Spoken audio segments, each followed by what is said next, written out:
and we're gonna make something that looks really, really, really good today. Oh, good morning. Good morning. Yeah, I will say, every week you put this pressure about the whole proper baker thing. I'm trying. It is, you do do a great job. Work in progress. Well, what I love about what you do is it's proper, but it's easy. Yes. Like I always said I am the most undomesticated girl my father ever raised. And so, you know, but you make it easy. Like you make me want to cook. So Good. that's what I love. That's the goal. And you know what, my biggest goal too is I want people to do it easily so they can build memories. Yes. Because it's not about the hard work, it's about what you're doing, the time you're spending, right? Agreed, yeah. So that's what we're doing. Good. That's our thing. Okay, what are we doing today? Today we're gonna make, so a few weeks ago we did the yummy breakfast bread that was braided. Today we're doing a pizza bread. Okay. And it's got all the goodies of pizza in it. It's the same concept, but we're gonna design it a little differently. All right. We got a new fun tool to use today. Okay, good. All right, so what do we start with? So we're gonna cut the crust a little bit. And so what we're gonna do is I'm gonna have you take this neat little handy I know, pie that looks cutter. like so fun. Yeah, so, and you're just gonna start about 1 inch in and you're gonna roll it a little bit up to about this middle point. Okay, am I going all the way down? Yep, you're gonna go all the way down. And it doesn't have to be perfect. Oh, well, thank you for telling me that, because a lot of times I like to make it perfect. And then you just lift up and you just kind of Right there? Sure. Okay. Because we just want the strips to add vents, really. That's all it is. Okay, that's good to know. That's helpful. And we've got a knife so we can finish the cuts if they don't quite go all the way through. Well, I'm trying to add a little bit of pressure to it so that it'll go all the way through.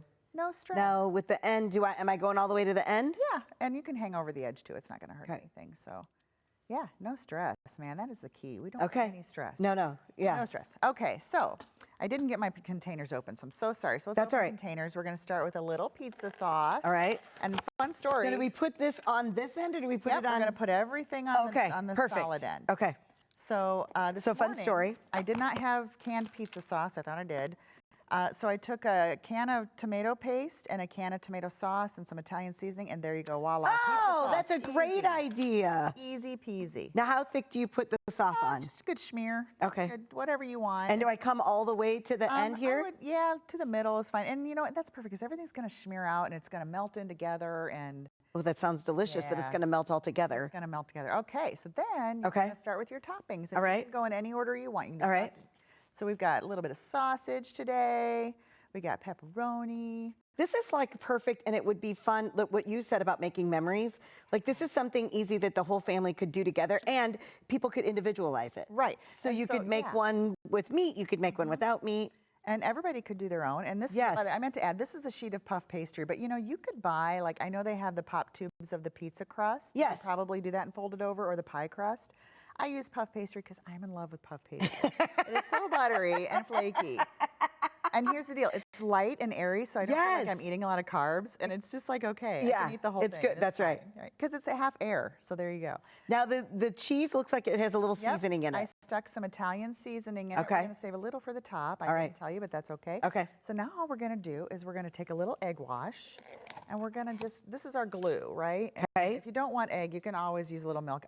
For the savory stuff, I typically do use the egg. So we're going to just glue the edge a little bit, and now we're going to flip that edge, and we're going to fold it. All right, so I'm just going to take it. Yep, we're going to fold it right on over, and we're going to press. Let's do a little pressing here. Oh, I got sauce leaping out. Oh, that's okay. It doesn't even matter, because it's going to get gooey anyway. Okay. So on the end, and then okay. And then we'll just take a little egg wash, and we'll goo it all over the top. And while I'm doing that, if you want to sprinkle some more cheese on it, and then there's some Italian seasoning. You can't have enough cheese. Oh, can't you though? This is what I love about these segments. Like I said, it's so easy. It makes me want to bake. It makes me want to cook, and it also makes it that, like I said, I love that this is something that you could do, you know, for a family gathering. So I'm thinking about, we do family dinner nights, and we try and do things that are different and unique and that kind of thing. And so this would be awesome for a family dinner night, where you could make it and then serve it, and everybody could do their own. And you could share it and pass it around. So is this like a parchment paper? This is parchment paper, so we're just going to slide it on here. You'll bake this at 400 for right around 15 to 20 minutes. If you have a convection oven, you're going to put it down 25 degrees and rotate it halfway through. Okay. But otherwise, and then it'll get big and puffy. Once it cools, if you want to let it cool, it gets it's beautiful buttery flatbread. And flatbread's all the rage. So you could dip this in pesto or dip it in sauce, or like a garlic butter or anything. What did you? Is that got sausage and pepperoni in it as well? This is the same as this. So yeah, when it comes out, it's going to be super puffy, but you can eat it like flattened like this and dip it. so almost like a pizza dipper. Yes. Or you can just eat it hot out of the oven, so it's all melty and gooey and. I love it. know. So let me ask you this. If I was going to change this and do like a breakfast pizza thing, could you do that and just not do the sauce and just do eggs and sausage? Yep, absolutely. Like we did a few weeks ago. You do eggs, sausage. You could even do biscuits and gravy on the inside, like the sausage gravy, you know? See, I'm gaining weight just standing here talking to you. This is not what I need. Where's our crock friend today? That's right. Where's Tiffany? That's right, Tiffany. That's right. That's right. Awesome. Oh my gosh, this is so good. It looks amazing, and that looks amazing, and I'm going to have a piece as soon as we get done. All right. More hometown living after the break.